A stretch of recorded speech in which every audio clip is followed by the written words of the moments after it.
Emma claqua la porte de la vieille maison andalouse, le cœur battant comme un tambour de flamenco déchaîné. « Je ne l'épouserai pas, père. Plutôt mourir que de vivre cette farce, hurla-t-elle, les larmes coulant sur ses joues rougies par la colère. Mais au fond de la rue étroite de Séville, une silhouette familière l'attendait dans l'ombre, Anaïs, dont le regard perçant promettait un secret qui allait tout bouleverser. Dans les ruelles sinueuses de Séville, où l'air embaumait le jasmin et les oranges amères, Emma vivait une existence étouffante sous le joug d'une famille traditionnaliste. À 24 ans, elle était la fille aînée d'un marchand de vin respecté, dont Raphaël, un homme aux principes forgés dans le fer de l'Espagne catholique. Sa mère, Doña Isabella, veillait sur les apparences comme sur un trésor sacré, brodant des rêves de mariage pour ses enfants. Emma, avec ses cheveux châtains cascadant sur ses épaules et ses yeux verts pétillants d'une intelligence rebelle, avait toujours senti un vide en elle, un appel vers quelque chose d'interdit. Ce jour fatidique d'été 2023, la chaleur accablante enveloppait la ville comme un manteau de plomb. Emma rentrait de l'université où elle étudiait la littérature française, son sac rempli de livres de Colette et de Yourcenar, des auteurs qui murmuraient à son âme des vérités inavouables. « Emma, ma fille, nous avons une nouvelle pour toi, » annonça don Raphaël lors du dîner familial, sa voix grave résonnant dans la salle à manger aux murs ornés de azuléjo bleu. À ses côtés, son frère cadet, Pablo, un jeune homme de 22 ans au sourire charmeur, observait avec une curiosité innocente. La nouvelle tomba comme un coup près, un mariage arrangé avec Alejandro, le fils d'un partenaire commercial influent de Madrid. C'est pour le bien de la famille, Emma. Alejandro est un homme honorable, il t'apportera la stabilité, expliqua Doña Isabella, ses mains tremblant légèrement sur la nappe brodée. Emma sentit son monde s'effondrer. Alejandro, qu'elle avait rencontré une fois lors d'une fête, était un homme aimable mais fade, aux ambitions bourgeoises qui ne touchaient pas son cœur. « Mais je ne l'aime pas. Comment pouvez-vous me forcer à cela ?» protesta-t-elle, la voix brisée. La dispute éclata, violente comme un orage andalou. Don Raphaël frappa du poing sur la table, « L'amour viendra avec le temps. C'est ainsi que les choses se font dans notre monde. » Emma s'enfuit dans la nuit, errant jusqu'à la plaza de España, où les fontaines murmuraient des secrets anciens. C'est là qu'elle la rencontra pour la première fois, Anaïs, la sœur d'Alejandro, venue de Madrid pour préparer les fiançailles. Anaïs, 25 ans, aux cheveux noirs comme l'ébène, aux yeux sombres remplis de mystère, était une artiste peintre, libre et bohème, contrastant avec le rigorisme de sa famille.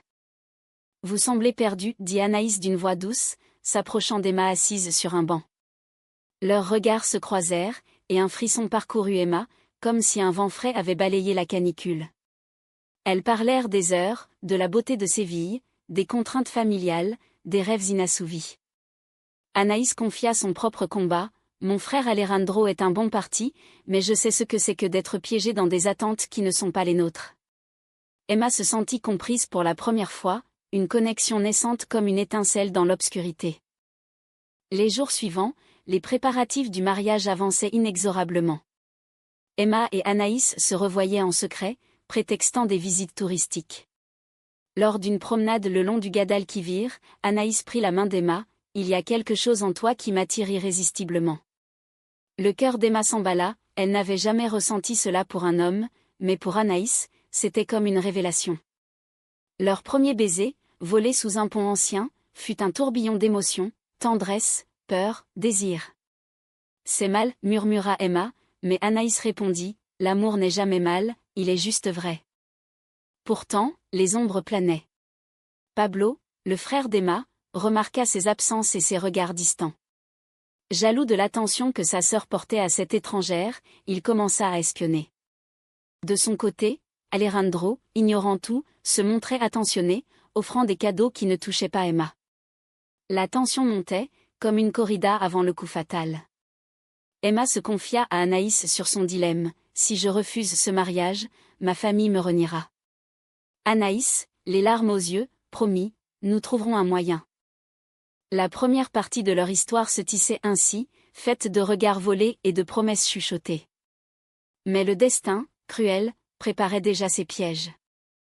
Les semaines s'écoulaient comme du sable fin entre les doigts, et l'amour entre Emma et Anaïs grandissait en secret, nourri par des rencontres furtives dans les jardins de l'Alcazar. Séville, avec ses patios fleuris et ses soirées flamenco passionnées, devenait le décor de leur romance interdite. Emma, déchirée entre son devoir filial et ce feu intérieur, vivait des nuits agitées, rêvant des caresses d'Anaïs, de sa voix rauque murmurant des poèmes de Baudelaire en français. Un soir, lors d'une fête familiale pour annoncer officiellement les fiançailles, la tension atteignit un pic. La maison de Don Raphaël était illuminée, remplie d'invités en tenues élégantes.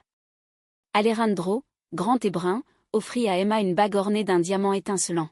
« Pour sceller notre avenir, dit-il avec un sourire confiant. » Emma, le cœur serré, accepta sous les applaudissements, mais ses yeux cherchaient Anaïs dans la foule. Celle-ci, vêtue d'une robe rouge sang, observait la scène avec une douleur muette. Plus tard, dans un coin isolé du jardin, Anaïs attira Emma. « Comment peux-tu supporter cela?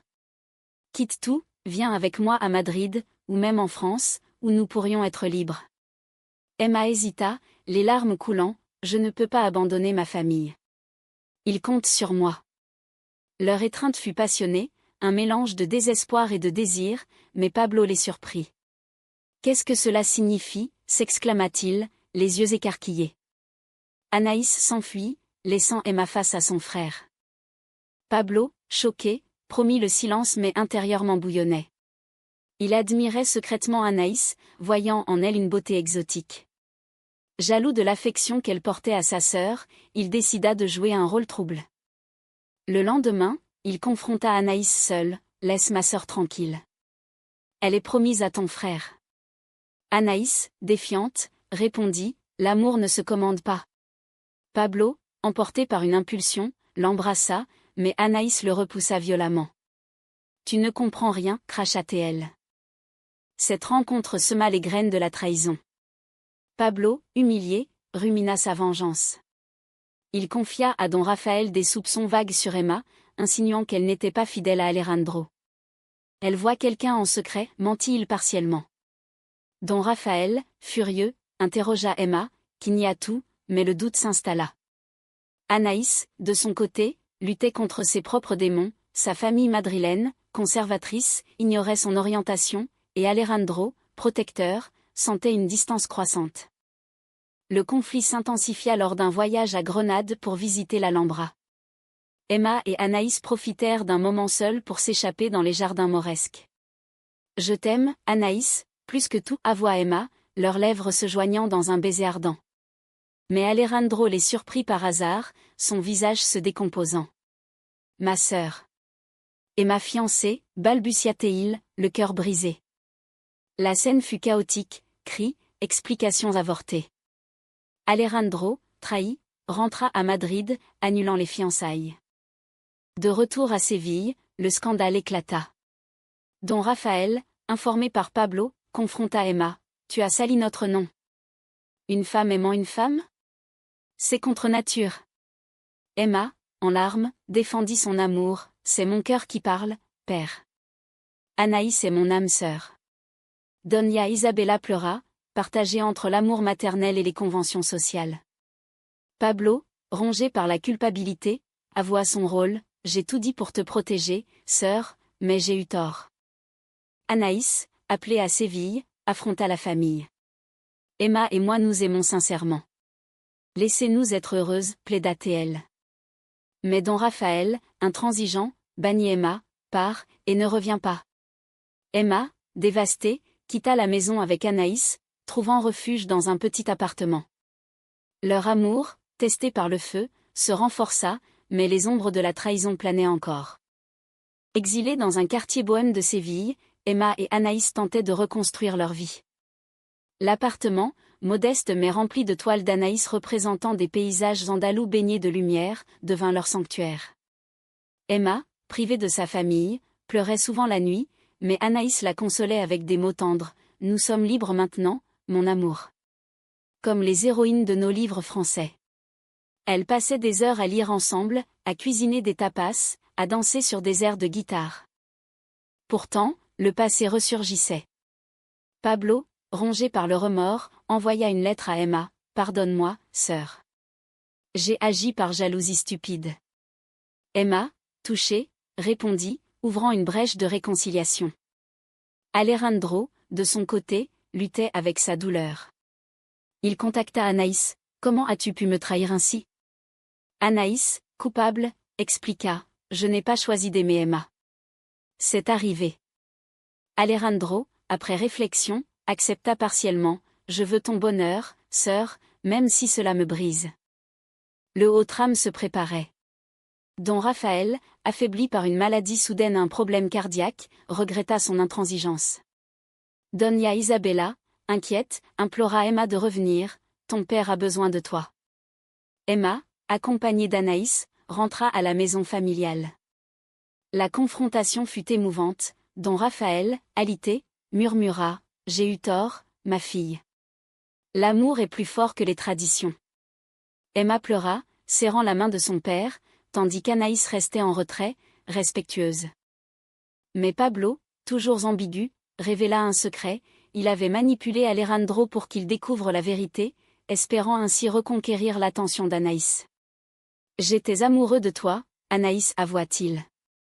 Anaïs, choquée, le confronta. « Tu as détruit des vies par égoïsme. » Pablo, effondré, s'excusa, mais le mal était fait.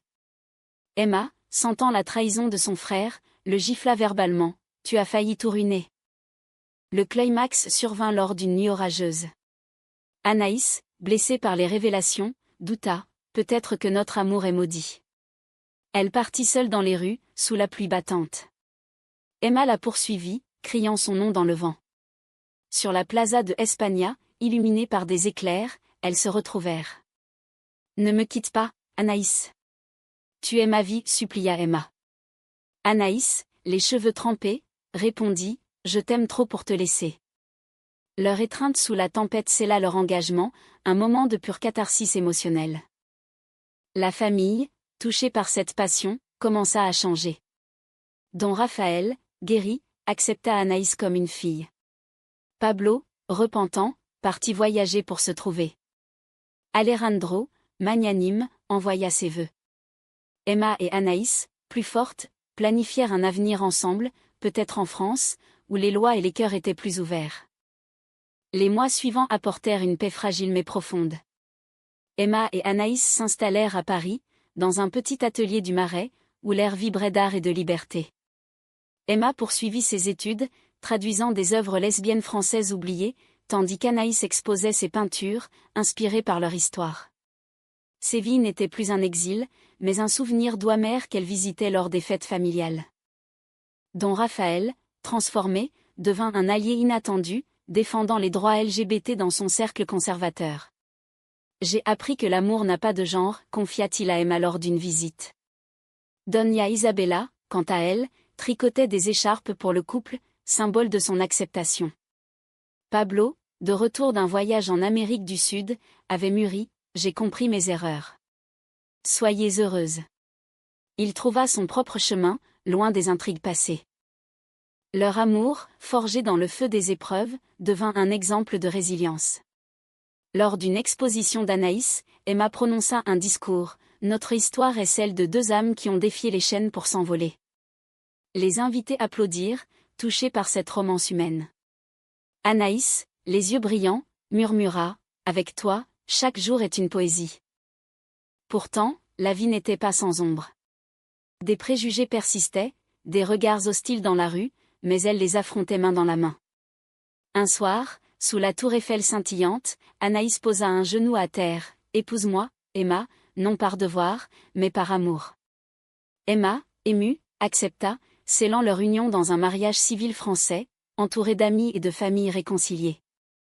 Leur fin n'était pas un conte de fées, mais une victoire humaine, l'amour triomphant sur la trahison, la tradition surmontée par l'empathie. Emma et Anaïs vécurent ainsi, dans un équilibre de passion et de sérénité, prouvant que même dans les tourments, le cœur trouve son chemin. Leur histoire, chuchotée dans les cafés parisiens, inspira d'autres à embrasser leur vérité, un legs personnel et universel.